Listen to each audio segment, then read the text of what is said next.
So today I learned about Mendel's work. So we have this coat of arms that we always use, and to understand the function of the biological function. On previous lectures, we keep learning about proteins, which is the field of biochemistry, where they ground it all up and study the mixture, the juices. And now here we're just going to study genes, where it's about organism -1. So if you have defect on the gene from an entire genome, what happens? And through that we can understand the function of the specific missing gene. No, gene. Gene. Okay, so Mendel, from middle school and high school, we learned about Mendel's and his work, and we were taught that Mendel was like a monk in the Sudowan, and he just raised peas and studied it. But actually, that wasn't the case, according to the lecturer. I don't remember his name, but actually there was a huge economic benefit that drive people toward breeding and agriculture, including in plants. 왜냐면 양털도 이제 생산해야 되고, 그러면 양도 좋은 양이 있어야지 이렇게 좋은 퀄리티의 이런 뭘 생산할 수 있으니까, 그런 것 때문에 이제 양도 그럼 어떻게 잘 하면 좋은 품종을 개량할 수 있는지 그런 데도 나오고, 아니면 식물도 그랬고. 그래서 이제 식량 관련해서 이제 어떤 수도원 멍크가 이런 그런 플랜트 품종 개발하는 그런 소사이티의 회장이었는데, 이제 그래서 이런 좀 사이언티픽 백그라운드가 있는 멍크가 이렇게 익스페리멘트를 이렇게 수행하기를 원해가지고 그런 사람을 찾았는데, 그 사람이 멘델이었다. So it wasn't just a coincidence that Mendel got into this pea raising and the study of inheritance and breeding. It was not a coincidence. So Mendel's experiments, one of the best things that Mendel did was that he made a control group, which is the most boring part of the experiment, but it makes the basis, the fundamentals. It set the fundamentals of the experiment. And there were 34 varieties of peas, and it took Mendel's 2 years to have the control group going, and pick 20 varieties from 34 of them that produced the consistent reproducible results. 그런데 after setting control group, he did our experiments.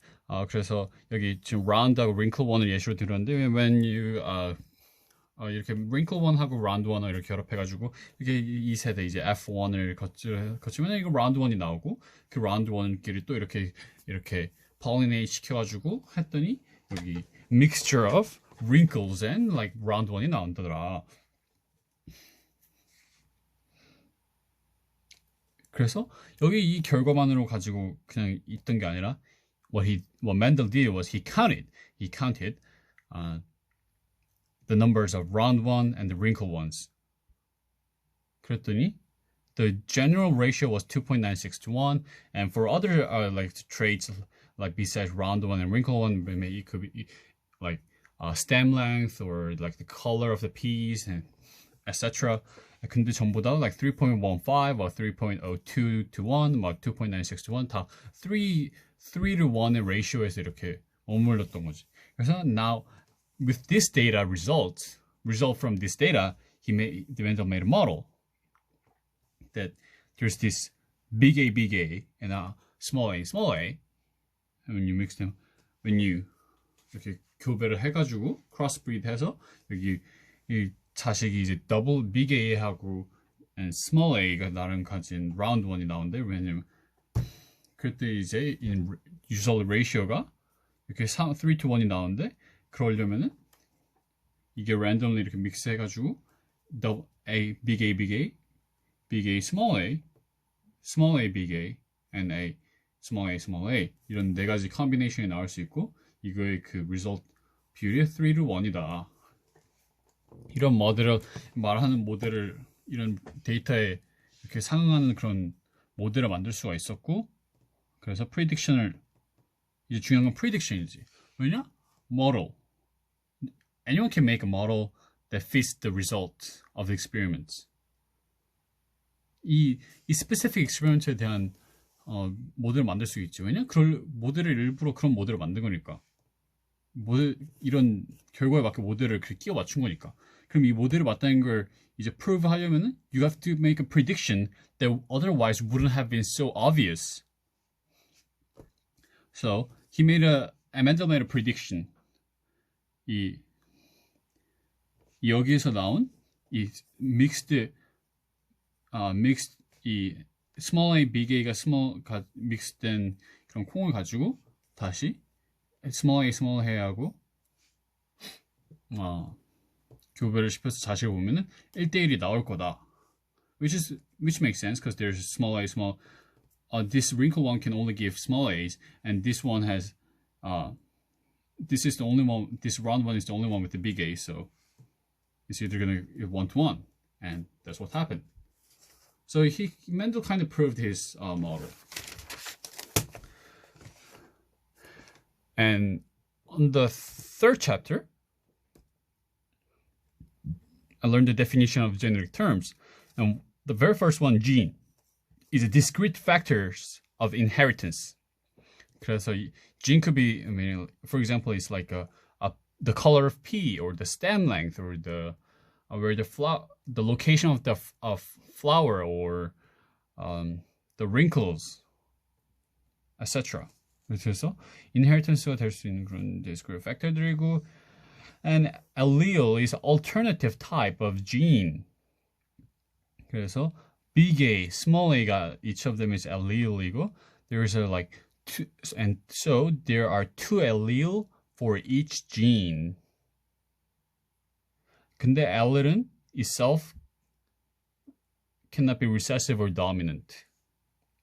And third one, genotype, 2 alleles carried by organism at gene. Homozygote, 2 same allele. So double big A, small a, and as opposed to homozygote, there's a heterozygote, which means 2 different ones. So big A, big A. And phenotype is appearance or trait. And the phenotype can be dominant or recessive, but allele cannot be recessive or dominant, because one allele can carry several phenotype. So allele itself cannot be recessive or dominant, but phenotype can. And this is from one of the review question, that a true breeding diploid organism has 2 copies of the same allele for one specific gene. So it is homozygous. So a true breeding diploid organism is homozygous. So it has like small a, or big A. After I studied multiple traits, which is Mendel's second law. So instead of studying just one trait, which is wrinkled or round, he studied multiple traits simultaneously. And in this case, we have this round green peas and the wrinkled yellow one, which is represented by round with R and green with G. And the opposing concept was just described in small r and small g. So on F1, we get round and green P, because both round and green are dominant traits. And its genotype is big R, small r, big G, small g. And if we crossbreed with this wrinkled and yellow RRGG, genotype P, we can have 4 different combination results. So this wrinkled yellow one can only give small r and small g. So we have this RG, which are all small. And for this genotype, we can have 4 different results, which is big R, big G, big R, small g, blah blah blah blah. and they'll give all these different results where since big R and big G's are dominant, it's gonna have result in a big round and green one, and we're gonna result with a big R. So there's a big R, so we have round, but there's no big G, so we're gonna left with yellow. And we have no big R, so it's gonna be wrinkled. It's not gonna be round, but we have big G over here, so it's gonna be a green. And this one, there's no big R or big G, so it's gonna be wrinkly and yellow. And if these traits are independent to each other, that don't affect each other's probable occurrence, we should have 1 to 1 to 1 to 1 ratio of occurrence. And indeed, that's what we get. So through this experiment, Mendel showed that made his second law of independent assortment. There's no correlation between traits. And the 5 is cytology. Cytology. Cyto means like cell, so study of cell. So there was this, like, German chemical industry was booming with like dye, like make different colors. So they tried to dye the cells because they had microscope already. And by dyeing cells, we were able to see some stuff in a cell with like wrinkly stuff, and they name it chromosome, which means color things. And looking at color things or chromosome in the nucleus, when the cell divide, they were able to see that chromosome plays a big role in cell division or mitosis. In other words, so the chromosomes lines up in the center of the cell, and they just like divide like so.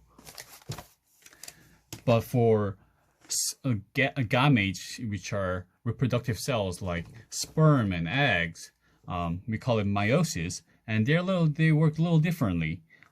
So the chromosome actually lines up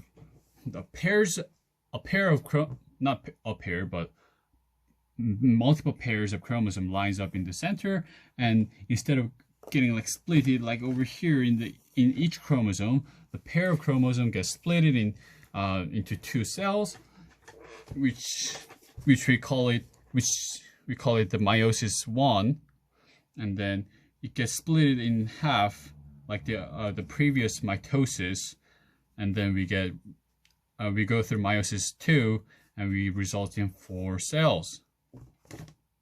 Yeah, that's what happened. Number 6, chromosome theory of inheritance. So P's have 7 chromosomes. So Mendel studied seven traits. But what if Mendel studied 8 traits? Because since there were 7 chromosomes and 7 traits that Mendel studied, it makes sense that there's a different traits correlated to different chromosomes. So it makes sense for them to be independent, for the different traits to be independent of each other's as they are in different chromosomes. However, if there are more traits, what about the 8th trait? If there's other traits to study, would it have been independent to other traits? Or would it have not?